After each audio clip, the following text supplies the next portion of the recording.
right, everybody. Welcome back to another episode of the Seven Figures or Bust podcast, episode 73, the number one podcast in the world for growing your insurance business. I am Christian Brindle, your host. I'm joined with my co-host, having a little bit of connection difficulties this morning, so I think we just have audio for him. Glenn Shelton. First off, let's test the connection. Can you hear me? I can hear you. Can you hear me? I can hear you now. I think maybe the audio only might be the way to go for this.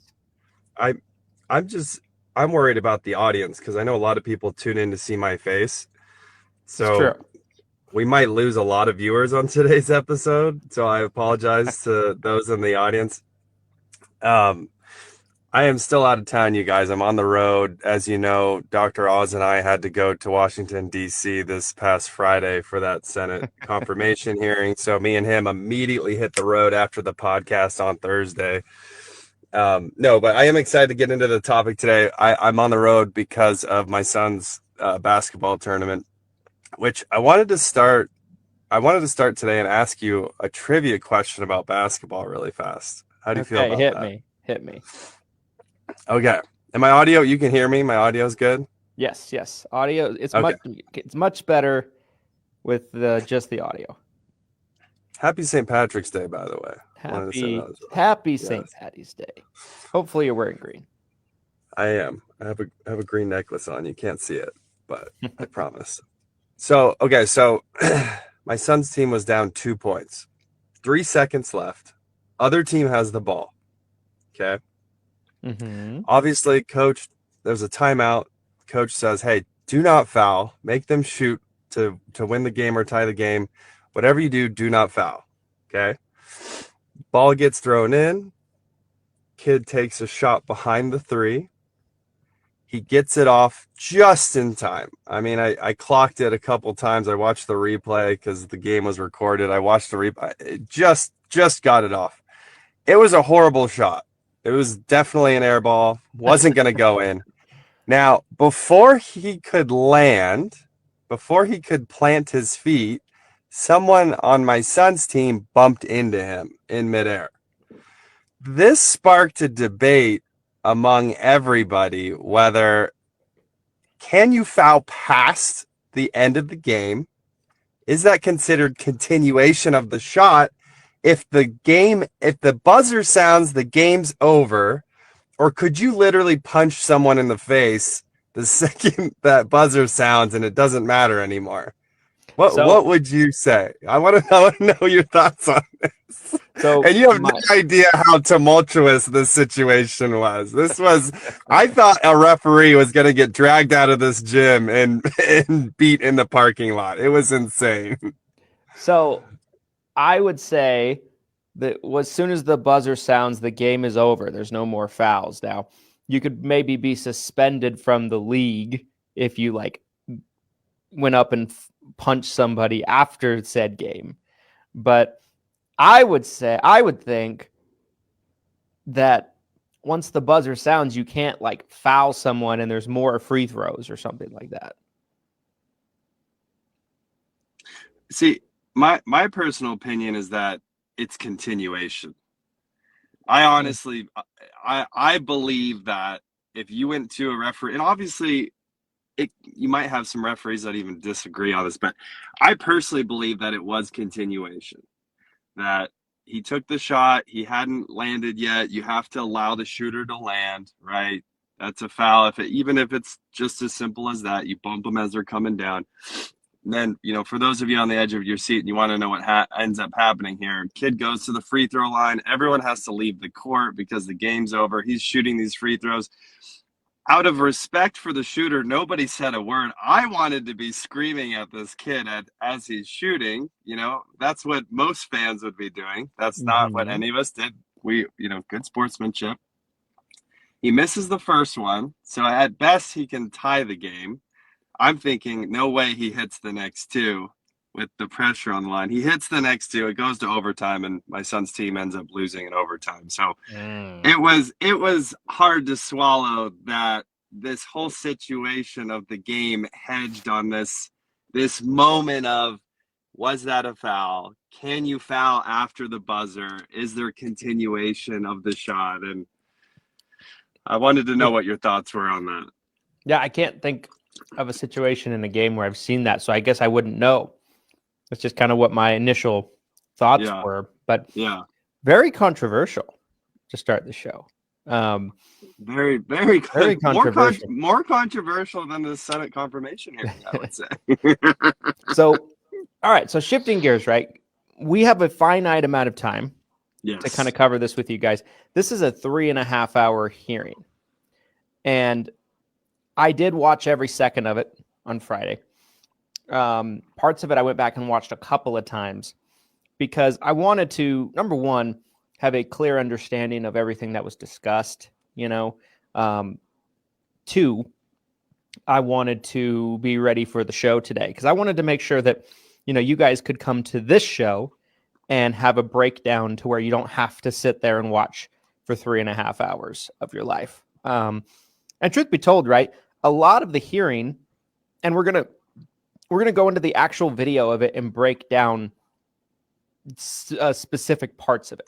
I have a time stamped chapters ready to go, so I kind of know which areas I want to go to.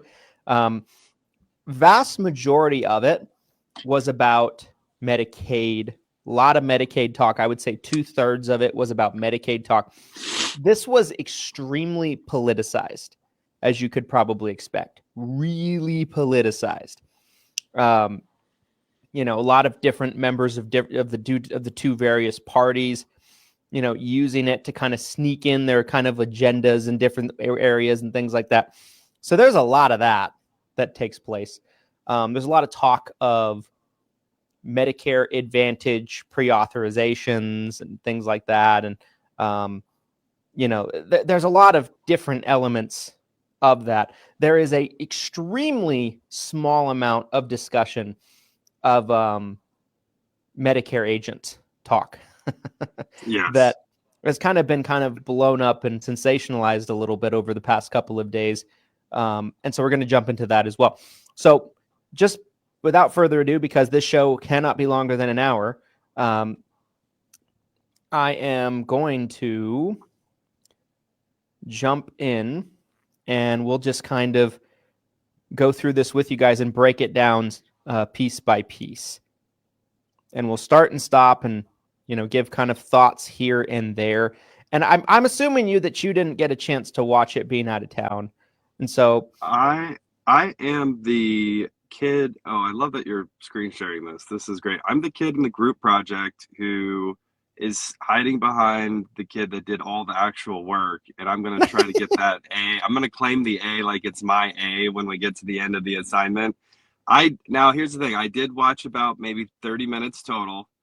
I spent a ton of in-between time this weekend reading all of the comments from people in the industry. And let me tell you, I thought this was polarizing going into it. I could not believe some of the commentary that was being spoken there. I even saw a website. It was some website. It was like no Dr. Oz and Medicare.com. It was something like that. Something very extreme where it was like people are already, he hasn't even started yet. He hasn't even had like a day to do his job yet.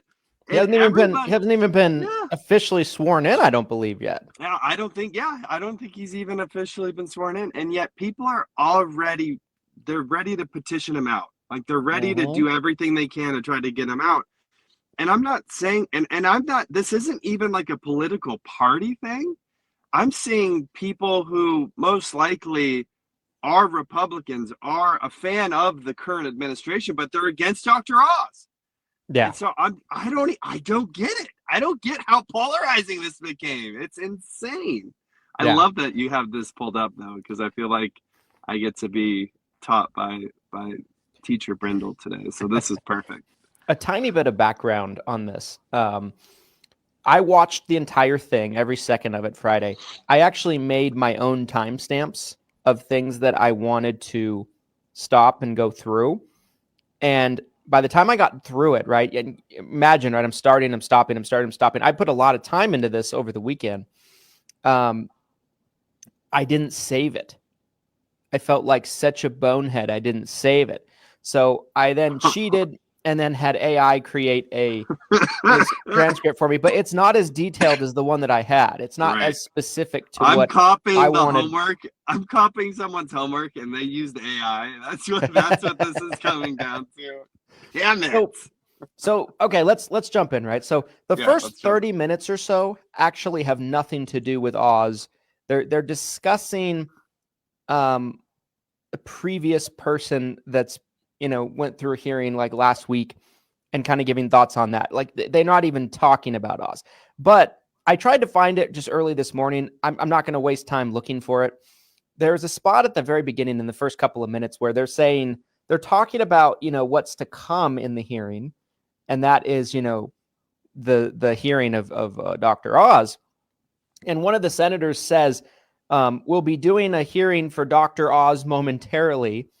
I'm paraphrasing something like that. And he says, about being the administrator of the Centers for Medical and Medicaid Services. So the senators don't even know what CMS stands for. I thought that was very amusing. That was like in the first 5 minutes, give or take. Yeah, not surprising at all. They don't even know what what this committee's about. Like a joke, as far as I'm concerned. But anyway, I thought that was funny. But it doesn't actually really get into too much of it with Oz until about the 30 to 40 minute mark. So around that time, there is a spot at about the 34-minute mark where they start talking about Oz, and he starts getting criticized on his qualifications or potentially lack thereof. So let's start there. Here we go. Services, the CMS administrator. Dr. Oz, my staff and I have enjoyed working with you and your team throughout this committee's rigorous vetting process, and I appreciate your candor and responsiveness. You have provided significant amounts of documentation to substantiate your tax return positions and followed all of the applicable law. You have met the same due diligence. Okay, I'm going to skip this if that's okay, because this guy is mostly he's pro Oz. He's praising Oz. Not very spicy. He's not, there are some spots in here where it gets a little more spicy, and I think that's what the people want to see. There's not a whole lot here in this time segment, but this is where they actually get into the details. Thank you for autographing my picture of you before this hearing, Dr. Oz. Like, come on. So that guy's pro Oz. Let's see. He is pro the Wizard of Oz. Okay, so 39-minute mark. They start talking about Oz dodging taxes and paying into Medicare. Here we go. So here we go. Well, look at the dude behind him. He's locked in. He's ready to go. Frankly, yeah. Our healthcare system for patients, providers, and taxpayers. Thank you again, Dr. Oz, and I now recognize our ranking member, Senator Wyden, for his opening remarks. Thank you very much. Okay, so before this guy starts talking, for any of you guys that have watched any of these before, this guy doesn't play. This guy is a level 10 of going after whoever they are talking to. It doesn't seem to matter who they are. Like, this guy wants to clearly, in my opinion, play up the whole thing for the cameras that, he is not going to take any nonsense for the American people. Like, it's clearly comes across to me as an act, but he's the first one that really kind of goes after Oz. And in this case, it's about dodging taxes. So we'll continue to let it play. Mr. Chairman, our nominee would oversee the Centers for Medicare and Medicaid Services and be responsible for the health and well-being of over 160 million Americans. Now, once again, Finance Committee investigators start the process by bringing the receipts. Dr. Oz is the second Trump nominee to come before the committee this year with a record of dodging Medicare and Social Security taxes. This tax loophole hurts Medicare and has benefited Dr. Oz by $440,000 in the last 3 years. Now, the doctor will testify about his concern for Medicare's well-being, yet he is unwilling to pay the same taxes that millions of Americans pay out of every paycheck. Okay, so let's start there. Dr. Oz not paying taxes, right? You and I both have discussed on this podcast a lot about how to avoid taxes. Like one thing we talked about recently was filing an S-Corp. A big tax savings of an S-Corp is you limit how much you're paid as a salary, which as your salary, W-2 salary, that's what you're paid in FICA taxes, Social Security, Medicare. Your distribution's not so much. So it limits the amount. So like we've talked about this plenty, right? Like, you know, we're both in the Medicare space. We try to avoid paying Medicare taxes all we can. What is your first reaction to that? That like they're trying to undress him for that?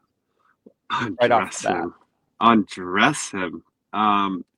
It's becoming a bit stale. This constant. It's like the low-hanging fruit that everybody chases now on the political spectrum, right? Is well, you didn't pay your fair share of taxes. It's like, you know, corporate tax law exists for a reason.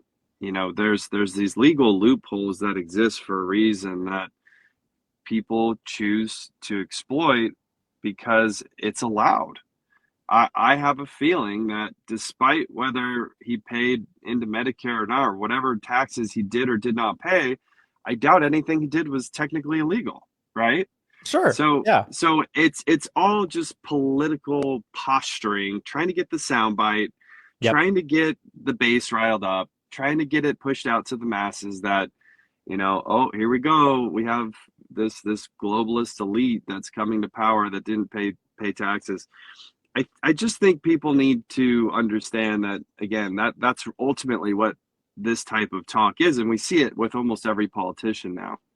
You didn't pay your fair share. You know, some of the more liberal politicians will brag about how many taxes they pay, right? They'll put their tax bill on a flag and they'll wave it around. But yeah, that's kind of my first thoughts. What did you think about that?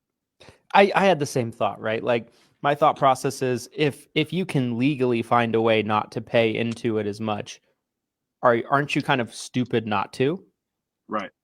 Right? Like, I mean, at that point, it's like if you're paying into it and you don't have to, and it's almost like you can find legal ramifications not to pay as much into it. If anything, like you're kind of smart to save yourself the money because, you know, it's not against the law. That's the main thing. I did see too. I saw an agent. This was one of the comments. Again, I every free minute I was just absorbing all these comments from all these agents, and you guys were saying all sorts of crazy shit about this weekend. Someone said it had to do with the way he was set up under a trust. That was the legal maneuver that was allowing him to avoid paying majority of his taxes. I don't know if that's true or not. I'm not quite sure, but all right, I'm going to keep going because we have a lot to get through. Yeah, let's keep going. Not a lot of time to do it. So, okay, there's a lot here with this guy above and beyond the tax conversation. So I'm going to let this play for a minute or two. Let's do it. Kind of get through all of his criticisms, and then we'll be able to react to that, and then we'll get into a little bit of Oz finally speaking and giving his vision for CMS. So what that means is the person who's nominated to run Medicare thinks that it's acceptable to not pay his taxes into Social Security and Medicare like nurses and firefighters do out of every paycheck. That's number one. Number two, the nominee has been a big promoter of private for-profit health insurance. Okay, here you go. That too often displays little interest in protecting older people who enroll in these plans. And I have seen it as the former director of the Oregon Gray Panthers. So on our side, we're especially concerned that seniors signing up for these plans are being lured. I'm sorry, am I supposed to know what the Oregon Gray Panthers is? Yeah, as soon as he said, I mean, again, I'm an Oregonian. I'm in Oregon right now. No idea what that is. I've never What heard the fuck that are you before. talking about? Sorry, we'll continue. Just had to point that out. By The deceptive Oregon Gray marketing and too good Panthers? to be true benefit packages. Then they get walloped by business practices that often delay and deny care. When he ran for the Senate, I'm thinking this guy's a big advocate of ours. Just had that thought. Okay, let's continue. Dr. Oz proposed putting all seniors into private Medicare Advantage plans, leaving traditional Medicare, which serves almost half the Medicare population. Those folks, their coverage would just wither on the vine. Traditional Medicare. Dr. Oz has demonstrated no interest at all in improving traditional Medicare for the 34 million Americans that count on this program. That'll be a big priority for us going forward. Dr. Oz has made a lucrative career out of advertising these for-profit insurance options, targeting seniors with shady marketing tactics on his television program. He even went so far as to sign up to be an insurance salesman himself. Dr. Oz has used this program to promote some of the most ludicrous wellness grifting that I've heard about to date. Green coffee. Just called him a grifter, like on national television. Let me go back just a second or two there, because I want to go back to that. The way insurance salesman was said as a diss there, it reminds me of the Tom Brady clip where Tom Brady's crying about having to sell life insurance. Yeah. It's like, oh my God, like this is anything but. Yeah. All right. Let's go back to that and hear that one more time. Wow. Program to promote some of the most ludicrous wellness grifting that I've heard about to date. Green coffee extract, raspberry ketones, supplements for cancer prevention.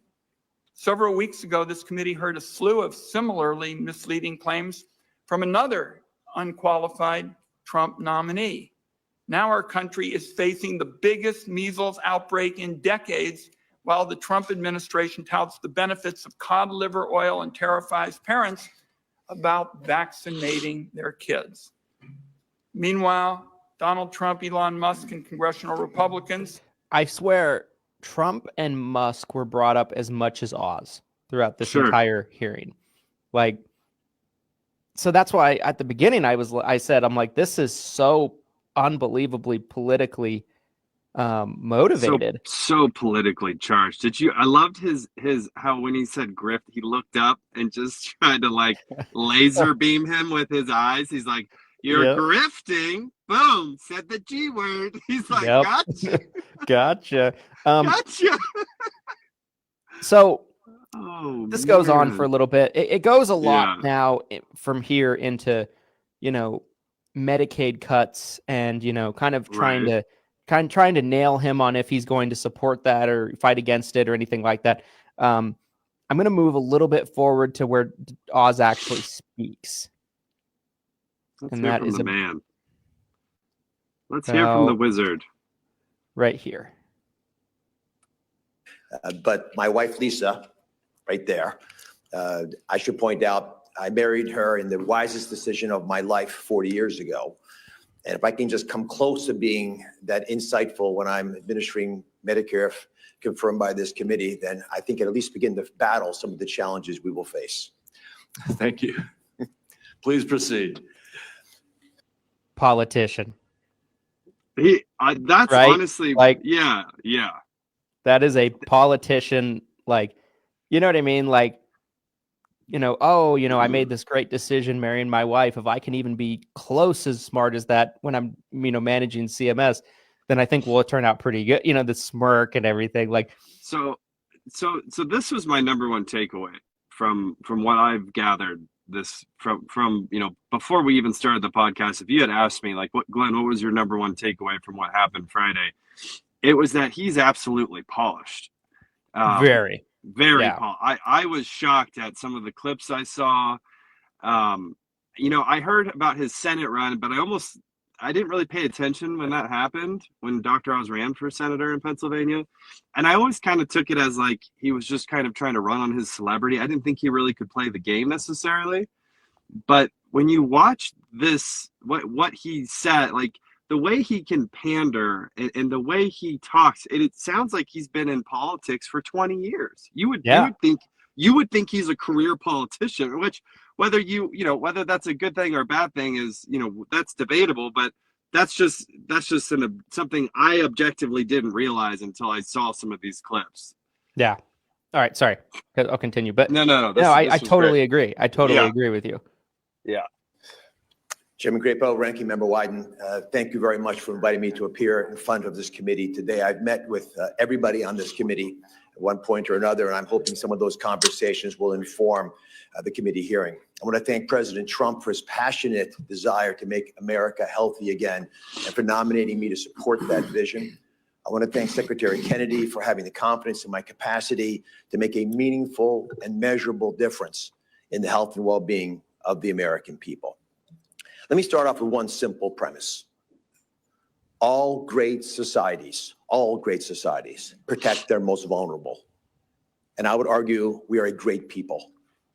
With that in mind, I commit to doing whatever I can, working tirelessly to ensure that CMS provides Americans with access to superb care, especially Americans who are most vulnerable, our young, our disabled, and our elderly. For me, this commitment has been a lifelong passion. My physician father, when he came here, when he immigrated, saw America as a beacon of hope, a land of opportunity where everyone's decisions mattered. That imbued in me a confidence that I mattered, that I had agency. For example, I was a student athlete at Harvard, Senator Wyden, like you. That was the original Make America Healthy Again concept, that you just would work hard, play hard, eat well, and watch your body thrive. But because of my experience in college, I was surprised when I matriculated at the University of Pennsylvania in medical school that there was no nutrition class. So because I thought I had agency, I ran for school president, I won, and I created that class.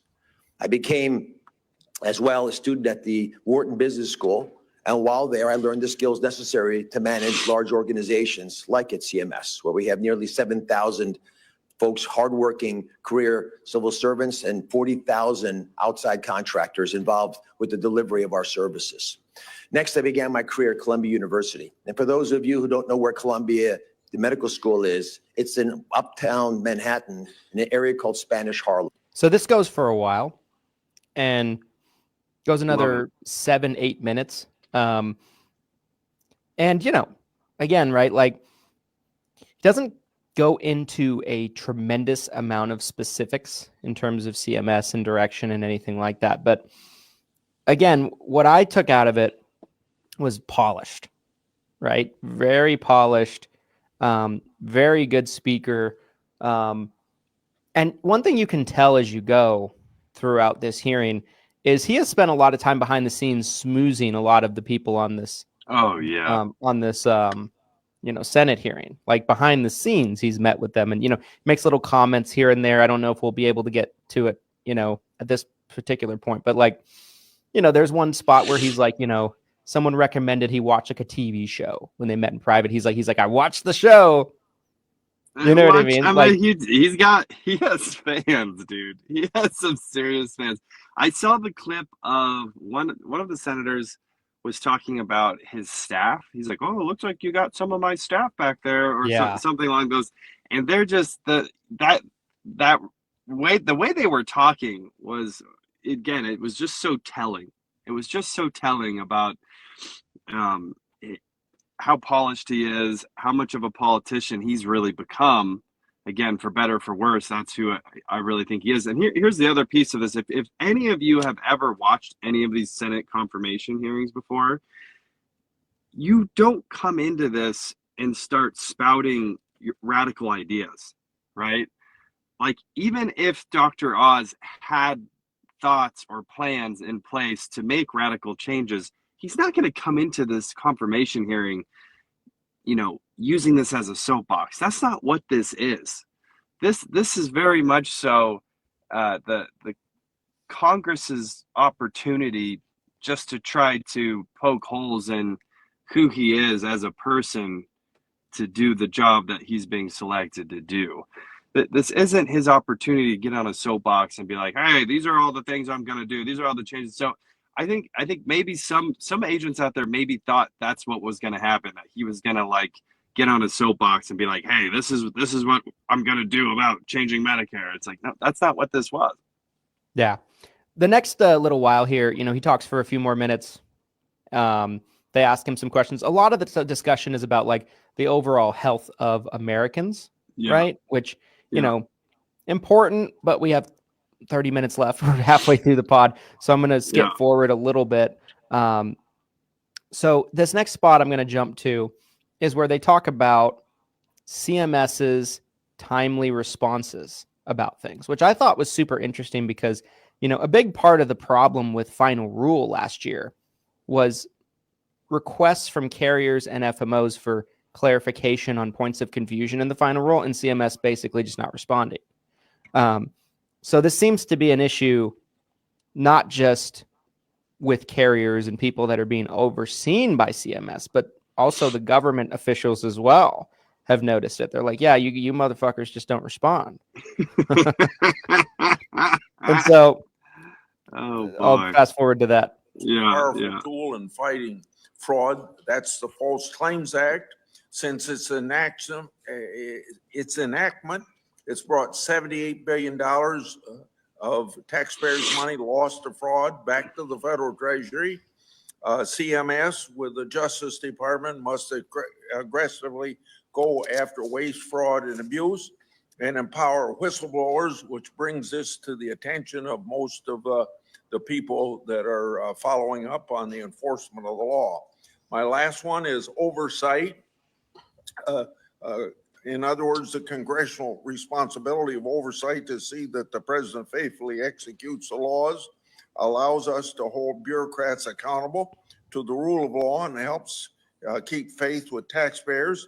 I expect CMS to provide timely and complete responses to congressional oversights, and you've answered that question for the chairman of the committee. When you were in my office, I said you should have said maybe instead of yes, because then you don't turn out to be a liar, like we found over the last 20 or 30 years with the people that have answered that question.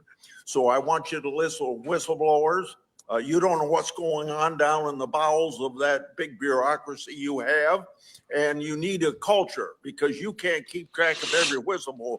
You need a culture that will make sure that middle management will pay attention to things that are brought to their attention by whistleblowers and get things corrected. Then they don't have to come to me to get correction made. Now you can either answer any way you want to. You got 58 seconds. I'll use all 15 seconds. Yes, yes, yes, yes, yes, and maybe. Only because you said to say maybe when you asked me about responding to your notes, because the reality is we may not get to every note, but every single member of the committee has brought up the fact that CMS has not been responsive. So directionally, we want to make sure you hear back from us, and not just the committee. My hope, and I believe this is a firmly held reality by many folks on the outside, they don't think they can speak to CMS. They don't know where we're going. The private sector can't. The American people can't. Our beneficiaries don't know what's going on. We mail pieces of paper to people. It costs us $350 million a year to do that. Has anyone ever read their Medicare mail? It's just not riveting reading. I believe we can do a much better job. I thought that was a great point, by the way, because but that's junk mail, right? That's going in the trash. And it's in Chinese for the average person, right? That's for the average person, on Medicare for sure. American in general that just doesn't have a high level of, understanding of insurance or any of this stuff or terminology. So I thought that was interesting. One thing he talks about, I don't know, well, maybe he'll talk about it here. I'll let it play. By telling the American people what we're going to do, to the point that you actually could imagine us having what most industries do, which is like a developer conference where you go out and tell industry what you need, tell the American people what you can offer, communicate with them in a frequent and consistent fashion using digital tools. And I believe, based on our conversation, that the biggest advice that I might take from you is look down in the depth charts of CMS for the people who are willing to tell you the truth about what's going on.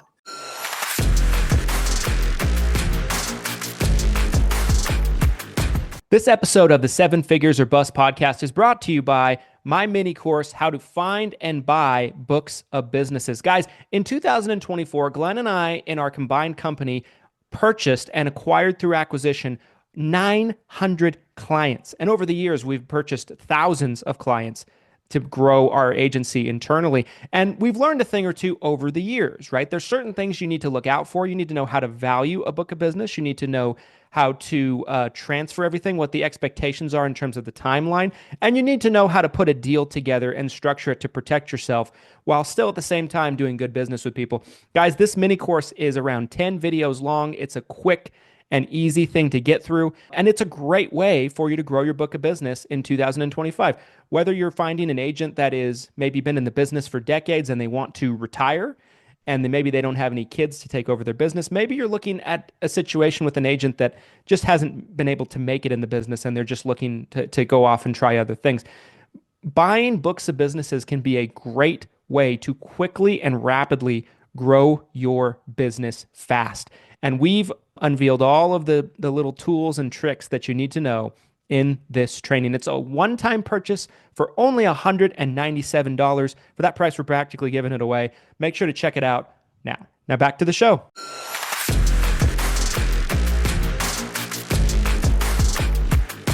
So a little bit of fluff there, but interesting, thought about cutting down on mail. He talks a couple times about communication, holding press conferences, things like that. Probably a better way to get information out than sending out a billion pieces of mail. Absolutely. Okay, so next. How many seniors, let me ask you a question really fast. How many seniors do you think get the Medicare and You handbook and they're tearing through that thing and they read it cover to cover? 1%. Less. It's got to be less than 1%, right? I mean, got to be a very it. small percentage. Nobody reads it.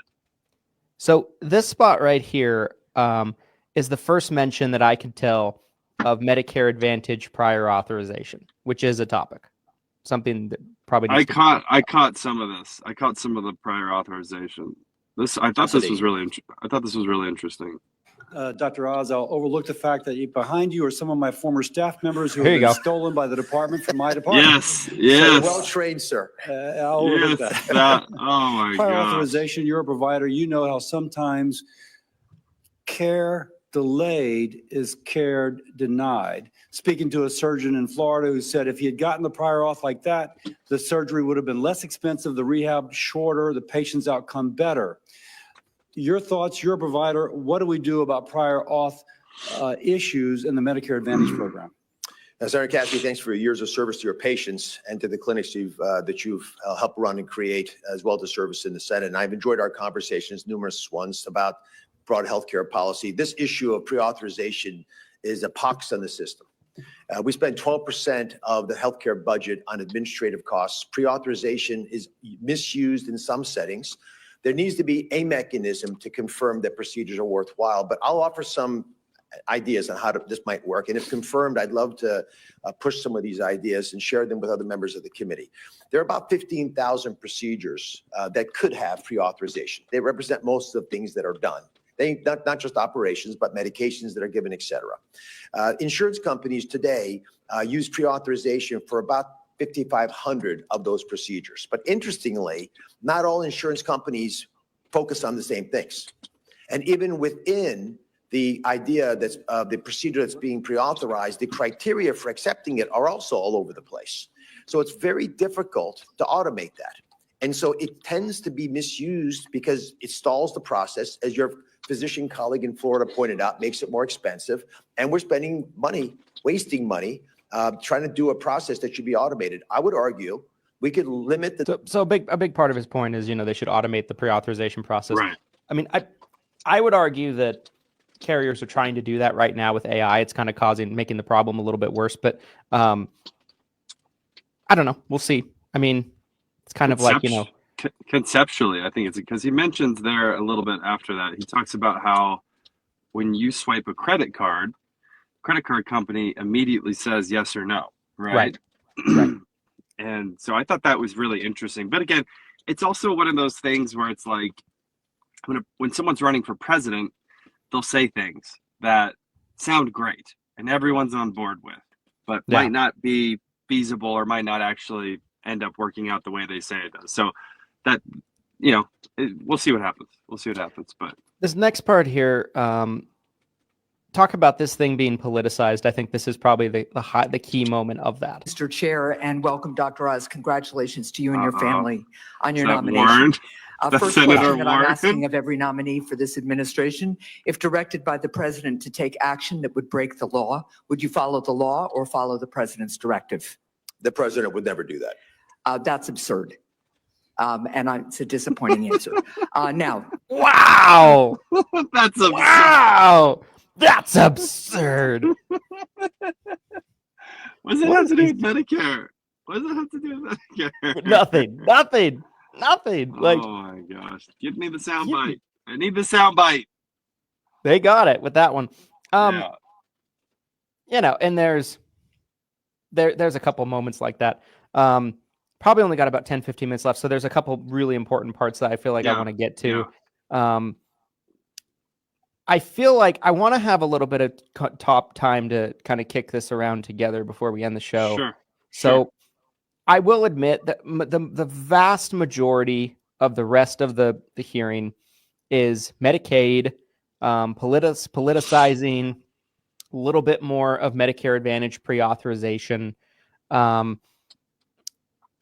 But there was that spot at the end. We've got to get to the part. Shout out to Cameron Giardini, emergency contact for the 7-Figure Medicare Agent Facebook group. Friend of the show. I don't know if we can say that or not. He's never been on the show. So I don't know. Friend of the group. Friend of the group. He got in there and got all sorts of spicy with this one. So yeah, this one we've got to get to. Okay, so trying to figure out what timestamp this is. I thought it was 3:11. I don't know if this is the same YouTube video. It is. All right, let's just put it right here. Okay, so this is the spot that has kind of gotten people a little bit riled up. When you're sick and you're getting better. So they would actually give you something to get going again. I think those are the kinds, at least metaphorically, ideas we want to support, to get people back on their feet again and then make them feel obliged, responsible, because it is a shared responsibility to our health system, to do what they can to stay healthy so the system works for everybody. I know that I'm out of time, but I'll ask my last question and ask for a yes or no answer, if that's okay with you, Chairman. Yes, go ahead. Thank you, sir. During one of the silver linings, if there was a silver lining during COVID, and it's really hard to think of that catastrophic occurrence having any silver linings. If there was a silver lining in COVID, it was the development and the acceleration of telemedicine. And I think it's going to save millions, if not trillions of dollars over time. I hope that you are committed to doing as much investigation as necessary to make sure that telemedicine is not just here to stay, but that it is embraced and adopted throughout our country wherever it is practical to be used. I pledge that if confirmed, I'm going to pursue telemedicine. I think it's essential, especially in our rural areas. Thank you, sir. Thank you. Dr. Oz, we're almost there. Senator Wyden has one more question for you, and then he'll give a brief wrap-up statement, and then I will give a wrap-up statement, and we'll be able to. Thank you, Mr. Chairman. Dr. Oz, I wanted to ask a question about something that has really been part of your wheelhouse, as far as I can tell, for decades. And that's the insurance sector, and particularly marketing abuses. And I go way back to the days, when insurance salespeople would sell 5 or 6 policies to a senior citizen. Traditional Medicare stuff wasn't worth the paper it was written on, and I came to Congress, and Bob Dole, I didn't think he even knew my name, we got it fixed. But the abuses continue. And I'd be interested in your thoughts about what you think the biggest abuses are now. And then I'm going to ask you, I'm going to make this half of my question, a quick response in terms of what you're going to be dealing with if confirmed. What do you think the biggest abuses are right now in the private insurance sector? Medicare Advantage sales. Such as?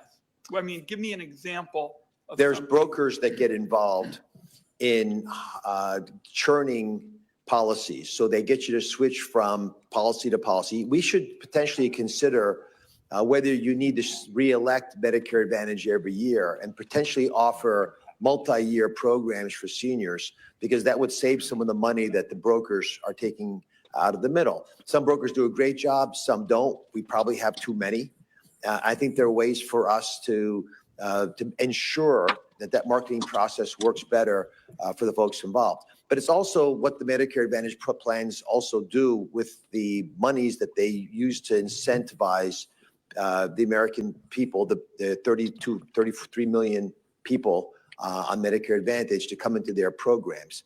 And we should examine whether some of that money should be reimbursed to the American people to ensure that Medicare Advantage does not cost more than fee-for-service Medicare. I'll have some additional questions for the. So that was basically it. That was your sound That clip. was the big one. That was the big one. So let's rewind, right? So what did he say? So they ask him, what's the biggest abuses in Medicare marketing at the moment?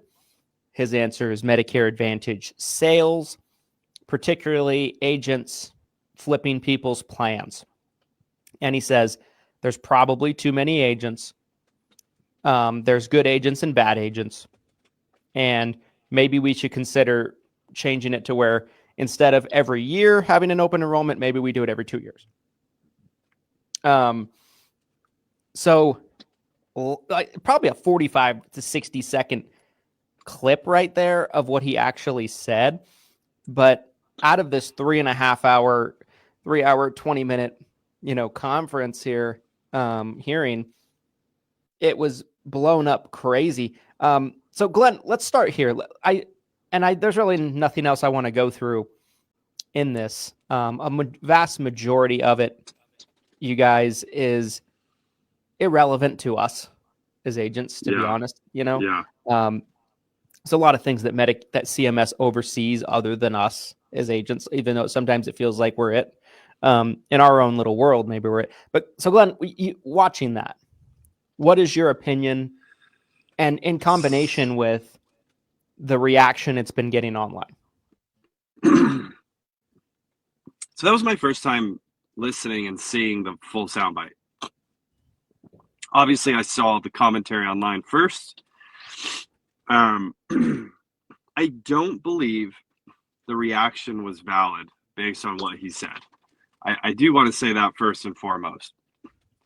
It's a little murky, I feel like.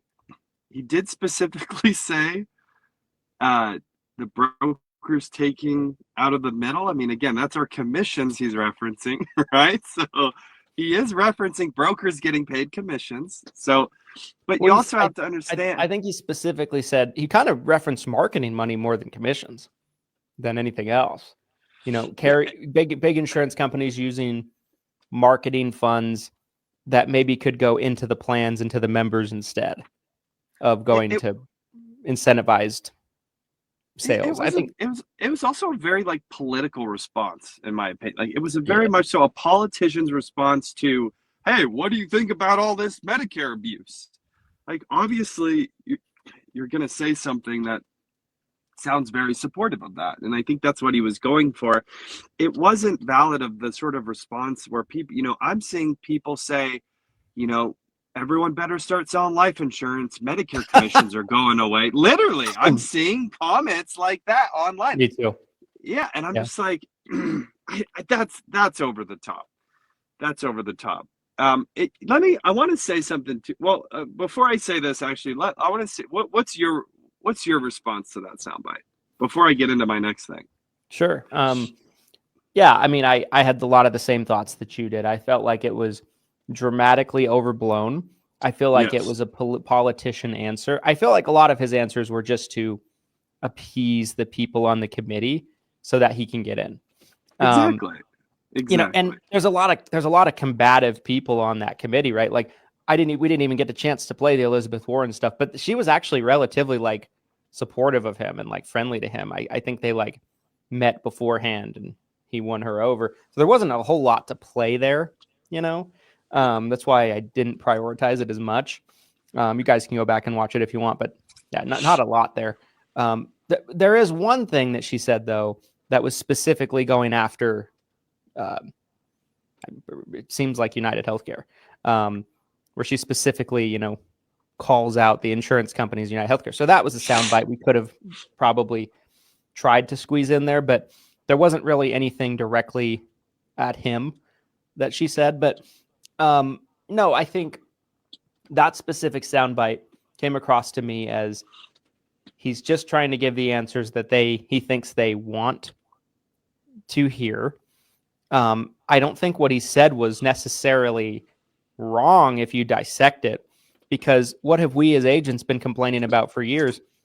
Call center reps, using Joe Namath, Jimmy J.J. Walker commercials to lure in your clients, promising them benefits they can't get, and then flipping them to a worse plan, right? And so that's basically what he said. I mean, we've all been screaming about it online for 5 years now. Yeah. And so he just basically reiterated what we've all been saying for years. He's not wrong, right? He's not wrong about that. Now, is there too many agents?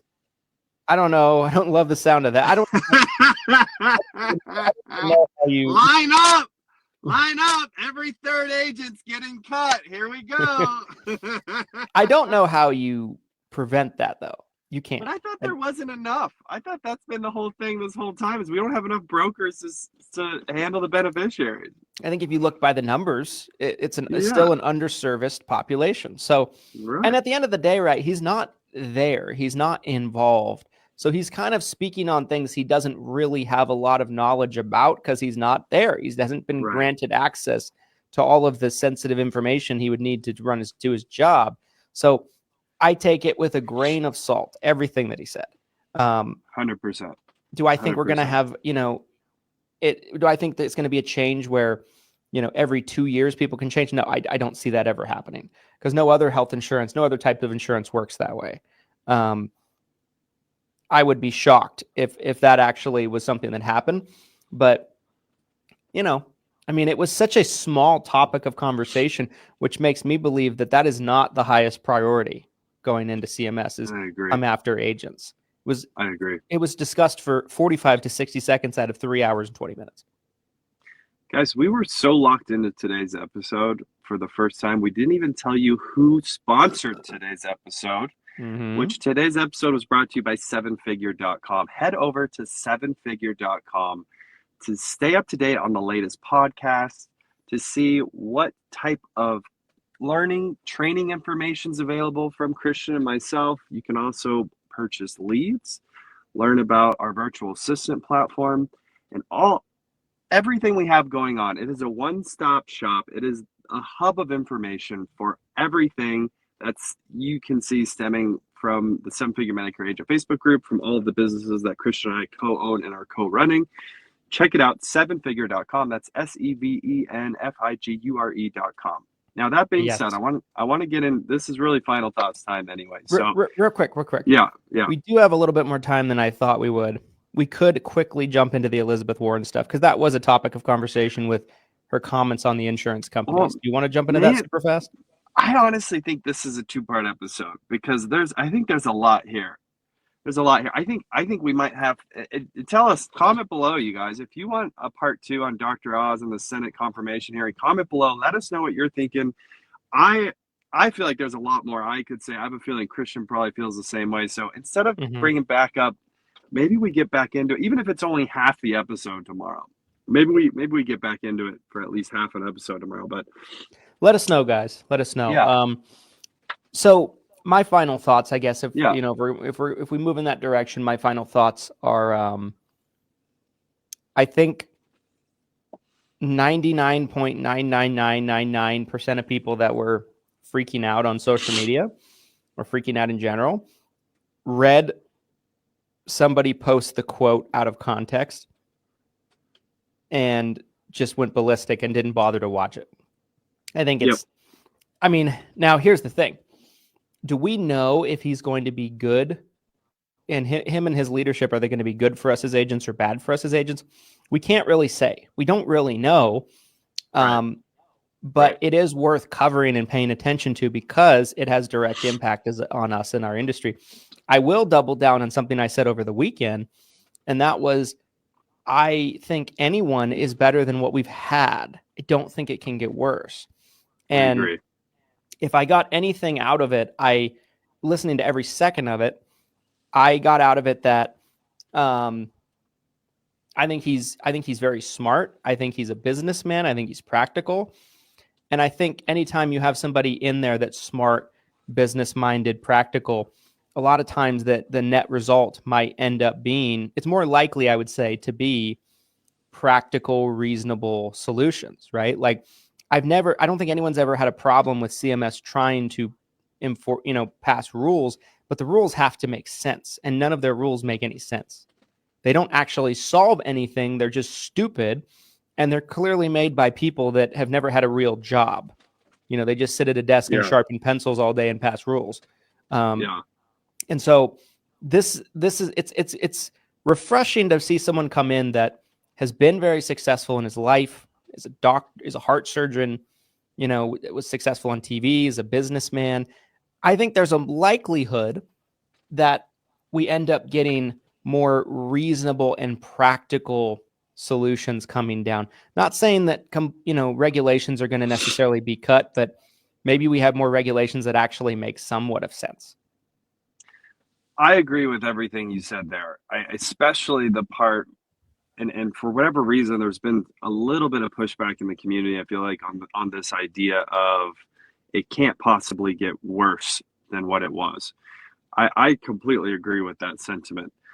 Here's the final thought that I was thinking over this weekend that I really wanted to share on this podcast, you guys, and share with Christian and kind of see what his thoughts were. But Christian and I collectively, we have interviewed thousands of people to work for us over the years, literally thousands. I'm not making that number up. We have literally interviewed thousands of people. Christian and I have also talked about how sometimes we have incredible interviews with someone and we hire this person and they are a total flop. It's not a great fit and we have to fire them. We've also had interviews with people where we're kind of on the fence and we decide to give someone a shot and they end up being one of the best employees we've ever hired. Now, I share that because what we're witnessing is essentially a job interview in my mind. Mm-hmm. And we have no idea how he's going to actually perform. It hasn't, like I said at the start of this, he hasn't even had day one yet. And for whatever reason, as the jury, we are all casting our votes already on whether we think he's going to do a good job or he's not going to do a good job. Let's see what happens. Let's get him in office. Let's put him in this administrator role and let's see if he's actually going to do a good job or not. That soundbite at the end there, again, I understand why some of you might have latched onto that and think, oh my gosh, here he comes. He's going to take all of our money. We're not going to have a job anymore. I understand why some of you may have thought that way. But in my opinion, we were looking at someone who's essentially become a politician, who has created all these relationships, and he was just responding to the question the same way if you ask someone in a job interview a question, they're going to try to give you the best response they can come up with. That's all I really think that was. So that's my final thoughts for today. I do think there's more to talk about. You guys comment below if you do want to hear more about Dr. Oz and the Senate confirmation hearing. We can get more into it tomorrow. I promise he will be on the show tomorrow. Dr. Oz will be on the show tomorrow. He was really busy today, as you can imagine. We will get him on tomorrow. But yeah, those are my final thoughts. All right, guys, if you guys want to see part 2, comment on any platform that you're watching the show on, part 2. Make sure to like, comment, and subscribe on any platform you're watching on. Make sure to give us a 5-star review on Apple Podcasts if you appreciate the show. And we'll see you guys on the next one. Here's to your guys' massive success. Thanks, everybody.